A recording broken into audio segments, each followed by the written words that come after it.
આપણા પાસે આ મોટર છે,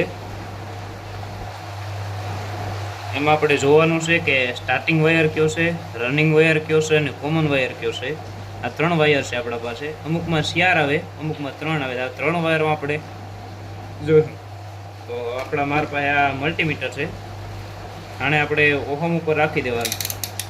જ્યાં 2000 લખેલ છે ઓહમ ઉપર ત્યાં રાખી દે. પછી આ ત્રણેયને વારાફરતી ટેસ્ટ કરવાના. આપણે પહેલાં બ્લેક અને રેડને જોઈએ તો આમાં આવે 137, લાલ અને બ્લેકમાં. આ ગમે પાનામાં કાં નોટ કરી લેવા.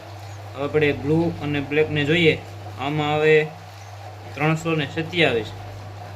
ને હવે આપણે બ્લુને અને બ્લેકને જોઈએ તો આમાં આવે 190. તો આપણા આ ત્રણમાંથી સૌથી વધારે પાવર કેમાં આવ્યો?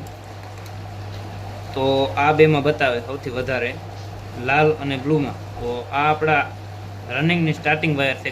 સૌથી વધારે જે બે બતાવે રનિંગની સ્ટાર્ટિંગ, સૌથી ઓછો જે બતાવે એ કોમન વાયર આપણો આ સાઈડમાં રાખી દેવાનો. લાલ અને બ્લુ આપણો સ્ટાર્ટિંગ અને રનિંગ વાયર. આ બેમાંથી આપણે જોવું હોય કે સ્ટાર્ટિંગ કયો છે અને રનિંગ કયો છે, તો પહેલાં તો આ કોમન વાયરને લઈ લેવાનો ને પહેલાં લાલને જોઈએ. આમાં આવે 137-38નો આવે ને આમાં આવે 190. તો સૌથી વધારે કેમાં આવ્યો?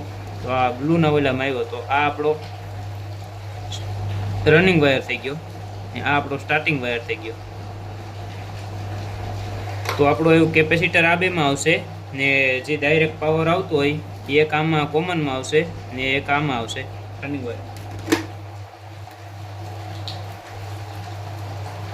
હા, આપણે કેપેસિટર મારી દઈએ.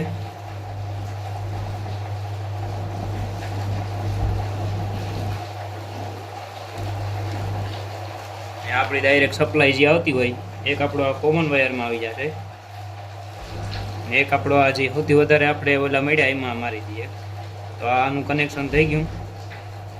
હવે ટેપ પટ્ટી મારી દેવાની આને એટલે ડાયરેક્ટ જો એટલે આ છે તમે આમાં મારશો બીજું કંઈ નહીં થાય, મોટર ઉથમી ભરશે. આ તો આપણો કોમન વાયરમાં જ આવી ગયો. જો આ આડાવરા થશે તો તમારે મલ્ટીમીટર ન હોય તો એક ફેર ચેક કરી લેવાનું કે મોટર હમી ફેરે કે ઉથમી ફેરે, ખબર પડે.